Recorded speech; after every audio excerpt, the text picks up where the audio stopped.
नासिमीरपुर माथिले में आवाज़ टीवी के रिपोर्टर लतीफ़ वसीर, कैमरामैन ख़ालिद वसीर और साफ़ी बरकत मीरानी ते तशद्दुद कंदड़ पुलिस एहलकारनि मथां केस दाख़िल न थियो। महर ग्रुप के अॻवान सरदार हाजी खान महर लतीफ़ वसीर और ख़ालिद वसीर वटि पहुची सुभाणे SSP ऑफिस अॻियां ऐलानियल धरणे की हिमायत करे छॾी।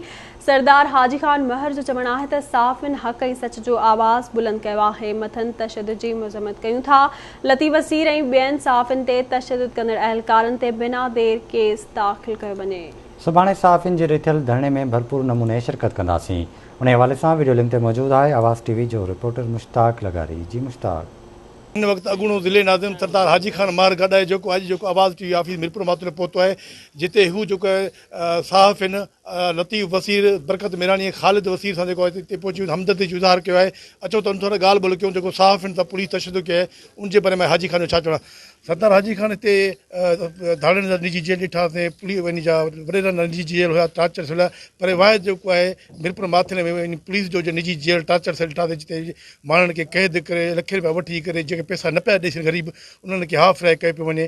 तव्हां कीअं सॼी सूरत हाल कयो? पुलिस हिते गर्दी जेका आहे एॾी छो वधी वई आहे जो आम माण्हू जेको को केस ॿुधण लाइ तयारु न आहे, पर साफ़िन ते बि जेको पुलिस तशद्दुद कयो आहे, कीअं पिया सॼी सूरत हाल कयो? तव्हां अॻूणे ज़िले नाज़िम बि रहिया हुए घोटकी जा। सब को पहिरियों त मां ॾाढे इंतिहाई अफ़सोस सां जॾहिं ख़बर ॿुधी त ॾाढो असांखे दिलि जी गहराई सां इहो अफ़सोस बि थियो त हाणे घोटकी ज़िले जा इहे हालात थी विया आहिनि त हिते ॾींहं ॾिहाड़े जो चोरियूं बि थियनि थियूं, धाड़ा थियनि था, किडनैपिंग्स थियनि थियूं। हाणे आख़िरी पुलिस जो इहो ई अमल बचो हो, उन्हनि कमनि खे त नथी रोके सघे, पर हाणे सहाफ़िन ते तशद्दुद इहा मुंहिंजे ख़्याल सां पूरे पाकिस्तान जे लेवल ते बदतरीन हिकिड़ी मिसाल आहे जेका घोटकी पुलिस क़ाइमु कई आहे। ज़रूरु उन जेके मथां घोटकी जी सुपरविज़न करनि था उन्हनि ज़रूरु इहे शयूं ॾिठियूं हूंदियूं, पर उन्हनि खे मां चवां थो त इहो अॼु सहाफ़िन खे तज़लील करे अलाए उनखे छा हथ आयो आहे, पर इहे साफ़ी जेके हितां जी आम माण्हुनि जी आवाज़ आहिनि, इन्हनि खे दॿाए करे का शयुनि खे हथु न ईंदी। ऐं सरदार अलीगौर ख़ान जॾहिं हिन ज़िले जे तव्हांखे कंट्रोल हुयो, जॾहिं असां गवर्नमेंट में हुयासीं त तव्हां ॾिठो पिए त कॾहिं अहिड़ो वाक़ियो पेश न आयो अञा जेके आहिनि चोरनि जे ख़िलाफ़ु या धड़नि जे ख़िलाफ़ु ऑपरेशन पिया थिया। हाणे अहिड़ो दौरु अची वियो आहे जो साफ़िन जे ख़िलाफ़ु ऑपरेशन थिए थो। छा वजह आहे? साफ़िन जेको आहे पंहिंजी हक़ सच जी आवाज़ उथाई ऐं जेको हिकु टॉर्चर सेल ठहियल हो घोटकी पुलिस जो, उनखे वञी करे एक्सपोज़ कयो।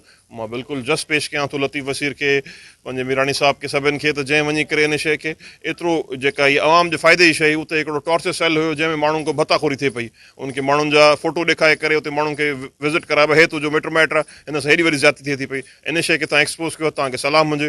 ऐं अहिड़ी जुरत सां तव्हां इहो पेश कंदो त घोटकी जो आवाम तव्हां सां गॾु आहे। सरदार अलीगौर ख़ान, मां पाण अदना कारकुन हाजी खान तव्हां सां गॾु आहियां। इंशाअल्लाह कॾहिं बि तव्हांखे असांजी ज़रूरत पवंदी ऐं सहाफ़त जे इन घोटकी जो हक़ाइक़ बयानु करण में असां तव्हां सां शान बशान गॾु हूंदासीं। त जेके हितां जा नुमाइंदा आहिनि उहे सिंध गवर्नमेंट खे हक़ीक़त ॿुधाइनि ई कोन था। उनखे पाण त घोटकी में दिलचस्पी आहे न, भले उहो डेवलपमेंट जे हवाले सां हुजे या वरी माण्हुनि जा मसइला मसाइल हुजनि, पर शायदि उहो तवजो कोन था ॾिराइनि पिया। पर उन्हनि जो इहो उहे सम्झनि था त को फ़ाइदो करनि था, पर उनजी बैड बुक्स में इहे शयूं लिखंदियूं वञनि थियूं पियूं। जॾहिं साफ़ ई ख़ुशि न आहिनि, हितां जा आम माण्हू ख़ुशि न आहे, त पोइ उन्हनि छा कयो आहे, छा हुकूमत कई 15 साल में? इहो उनखे हथ आहे, उन्हनि जी का पॉपुलरिटी न आहे, ज़ीरो आहिनि, ग्राफ ज़ीरो अथनि। ऐं असां जेको मुतालबो आहे बेसिकली छा आहे, मां चवां थो धरनो जेको आहे उहो थिए थो त उनजी का वजह आहे न। अॻ में तव्हां सां ज़्यादती थी आहे, वरी तव्हांजो जेको हिकिड़ो हर आम शहरी जो बि हक़ आहे त उनजे जॾहिं उन सां ज़्यादती थिए त उनजी FIR कटणी खपे। ऐं जंहिं माण्हू ज़्यादती कई आहे जॾहिं वीडियो प्रूफ्स आहिनि त पहिरीं ॻाल्हि त मां चवां थो धरनो थिए छो थो पियो?